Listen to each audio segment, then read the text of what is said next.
happened to games like Tim Allen Home Improvement on SNES, Maggie Mouse, Mr. Mittens. Platformers used to be the only thing we got, but as times changed, so did the market, and room for home improvement made way for its direct predecessor, Call of Duty Modern Warfare 3. Where'd all the weird shit go? Pause. Freeze frame. If you know me, you know I love weird, cool shit. It can be weird, it can be kooky, it can be wacky, it can be zany. Like, take a refrigerator and make him a samurai. That's cool, I like it. But it cannot be boring. And, you know, eventually, after the 4,000th Goomba, the shoes become a bit worn. It becomes a tad tiresome, a little bland. It's like the Great British Baking Show. It's good, but how many times can you watch a British college student make a cupcake? Holy shit, 12 seasons? Variety is the spice of life, so when it's served conservatively, I begin to get bored. And when I get bored, I resort to the very last thing you should do. Look for new stuff. And so I did, and boy, did I find some. Lonesler. Beep boop, robot with an ice pick. Despite having the least descriptive title humanly possible, this game has a surprisingly and somehow unmatched sense of scale and atmosphere. You're set about in this vast megastructure and are tasked with finding something. A way out, a way in. You don't know. And neither do the people that came before you, of which there are remnants scattered abroad in its vast one level. Yeah, this game is still in its demo form at the moment, but what a demo it is. Once you get past the tutorial, which teaches you basic movement, it automatically faces you with some relatively difficult platforming. It doesn't pull punches in storytelling or level design, and I mean no punches. In fact, I'm not sure it even punches at all. Once the linear platforming is over, the jungle gym begins, out of the frying pan and into the much larger, expansive, more expensive, taller, bigger frying pan.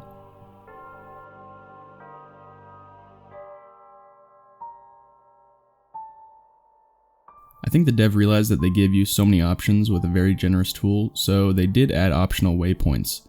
For pussies! Get the fuck out of here. The level design, as in one singular level design, is most of the time hardly constrictive, because why have these tools if not to use them in a way that exemplifies them? But there are mechanics that have to be constrictive to complement the level design. For example, the wall jumps. It's really a wall jump in the literal sense because you have to be attached to the wall to jump and aim yourself with the cursor. This ain't your regular double, triple jump Mario, this is calculated, okay? Then you have level design that is constrictive that complements a free range tool. You have ice picks, you now have very tight, very vertical climbing sections to complement the climbing ability. All you gotta do is not look down. I told you, dog! It knows how to guide a player in a way that feels like they're exploring rather than being taken on a Disneyland ride. Guess Goofy's weight! Win a prize! Look how many paths there are to taking this one level. Up, down, left, right, down. I know it's a strange comparison to make, but Bowser's Fury used the same concept.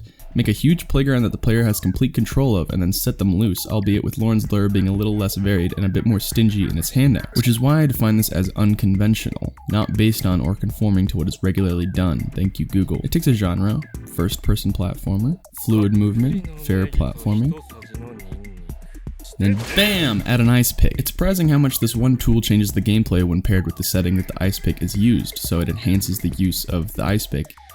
Get it? Do you see how much this one mechanic can change your entire game? Take this game. It's cute, it's neat, but it's nothing special to— whoa! You just go upside down?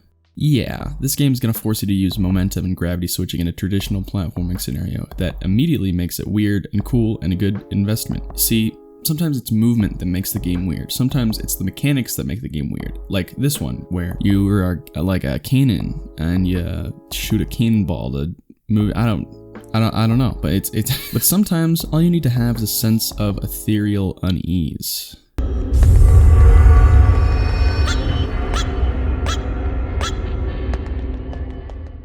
Yonoid 2 is a sequel to Yonoid on the NES, and it has you set in the Noid void. This is just like Philadelphia. Don't look up why the Noid isn't the mascot of Pizza Hut anymore. This game doesn't do anything mechanically weird or different, but it does do the basics with an impressive level of polish, which is more than can be asked for from a fan-made sequel to the Yonoid NES game. It has one of the most mechanically sound grapple swinging I've ever seen in a game, and the wall running is scarily clean. It's the setting that makes it strange and alluring. What the fuck is a Noid void? This is weird. I'm pretty sure this tomato is referencing a horrible tragedy. It's almost unfortunate that this isn't commercially available because it uses so much copyrighted content that I'm not even sure it's supposed to be up as a fan project to begin with. Though I guess we're talking about Domino's Pizza, but man, the Noid thing.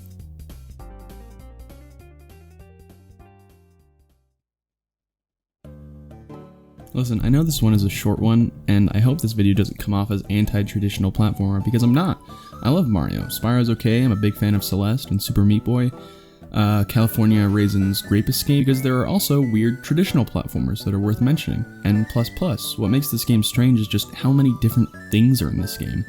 There are over 2,000 levels, and each of them are entirely unique, and the enemies just keep changing and mixing and doing weirder things. It feels like an alien was tasked to create a platformer for human beings to enjoy, and in a strange roundabout way, they succeeded. Another one that's worth mentioning is Somnium, which is half platformer, half walk around and see the pretty landscapes. It weaves a fun story and gives the player a very narrow path to follow to experience it. And it feels great. You don't have to do much to make a fun game. All it takes is breaking away from the norm a little bit. Picking from a different orchard, you know, finally trying the orange Skittle, because maybe just because you don't like the color doesn't mean it isn't good. It's just food dye. Why would it change the flavor? This video has gone off topic, so all I'm trying to say is that experimental, weird games are fun, and there should be more of them. If you want to check out or support any of the developers of any of these games, I've shared their websites or social media in the description. If you have a weird platformer or just like a strange game that you'd like to share, please let me know, because I'm trying to find more of these to add to my collection, and they're pretty difficult to find, so let me know. Anyways, it's been another fun one. I'm sorry I talked about platformers twice in a row. The next one will be more focused and streamlined. I just wanted to talk